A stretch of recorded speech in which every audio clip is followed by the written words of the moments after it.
Howdy, I'm Ben Solak, and these are free agents you need to know. Today we're talking Odafe Oweh. If there's a lesson to be learned from Odafe Oweh, baby, it's move to Los Angeles, all right? Best season as a pass rusher by pressure rate, 2023 with the Ravens, 15%. By sack rate, 2.5%, Ravens in 2024. Well, with the Chargers in 2025, he beat both numbers. So why the sudden success? It's not clear, right? Sometimes a change of scenery just helps a guy. Oweh's always been really good on the outside rush, his cornering ability, right? We see that here against the Broncos and Mike McGlinchey. He's going to be rushing defensive left, offensive right. And the way he comes around this corner, man, fast, right? You see him. So he wins with the hands, right? He throws that cross chop here, which allows him to clear that outside hand. But look where the left foot is located, right? He is right here, like 4 yards past this marker. And he's only going to lose 4 yards of ground as he comes around this corner. Explosive, too. So he was leaning forward into McGlinchey and allows him to come around the corner, not just clean and able to not lose a lot of ground,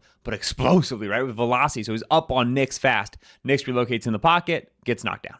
If anything, it feels like hand usage is the thing that really improved for Oweh over his time with the Chargers, and the hand usage allows him to soften the corner, and then once he gets to the corner, his bend, his explosiveness through the corner, that flexibility, that fighting through contact is great. He is really good at finishing those rushes with pressure. So teams that allow Oweh to rush from wide alignments, going to find success with him. It is worth noting that Oweh only played about 50% of the snaps with the Chargers this year, largely on pass rush downs, right? As a run defender, among 122 edges this year, he was 113th in run stop win rate. Critically, Tuli Tuipulotu and Khalil Mack, his teammates, were 8th and 11th, right? Like this was a very clear role for him. Now, Oweh does have the length to win the edge against some offensive tackles, and he certainly has the quickness to beat tight ends in space, right? Backside pursuit, he's really good. Here against the Patriots, we're going to have Derwin James stepping down and blitzing off this edge, so Oweh's always a C-gap player. As this run goes away from him, he just becomes a pursuit player, and it's not hard for him to fight off Austin Hooper, the point of attack, right? Quickness, those first couple steps allow him to win the angle, and then you just pursue, and you're able to make a tackle when that run turns back inside. And so,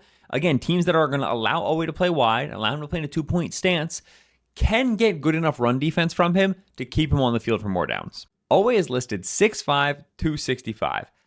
I don't know about that one, Chief. I do not think we were in the 260s. And so teams that need their edge rushers to have some mass to them, have some run defense to them, think like the Bears and the Chiefs, I don't know if they're going to be interested in Oweh's services.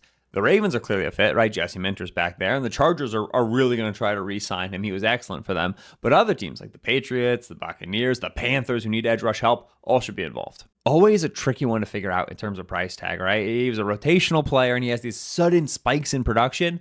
But I do think in the free agent market, someone's going to pay him, more like he's a 3-down player, 10+ sacks a year every single season. So if you look at like the Montez Sweat deal, $24.5 million per year, Rashawn Gary, $24 million per year, I think that's more like the ceiling.